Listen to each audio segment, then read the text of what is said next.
Gas మంట, induction కుక్కర్లకు పెరిగిన గిరాకీ. గ్యాస్ సిలిండర్ ధరలు సామాన్యుడి బడ్జెట్ను అస్తవ్యస్తం చేస్తున్నాయి. ఎల్పీజీ ధరల భారం మోయలేక కోల్కతా ప్రజలు ఇప్పుడు వంటగదిలో భారీ మార్పులు చేసుకుంటున్నారు. గ్యాస్ పొయ్యిని పక్కన పెట్టి కరెంటు పొయ్యి వైపు మళ్లుతున్నారు.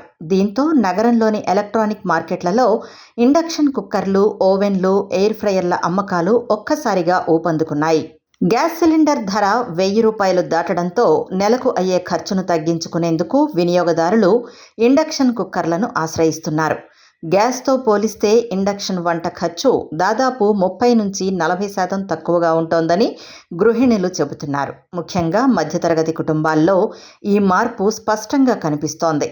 నగరంలోని ప్రముఖ ఎలక్ట్రానిక్ విక్రయ కేంద్రాల ప్రతినిధులు మాట్లాడుతూ, గత కొన్ని నెలలుగా వంటగదికి సంబంధించిన ఎలక్ట్రానిక్ వస్తువుల సేల్స్ గణనీయంగా పెరిగాయని తెలిపారు. కేవలం ఇండక్షన్ కుక్కర్లే కాకుండా సమయాన్ని, ఖర్చును ఆదా చేసే ఎయిర్ ఫ్రైయర్ల కొనుగోళ్లకు కూడా జనం ఆసక్తి చూపిస్తున్నారు.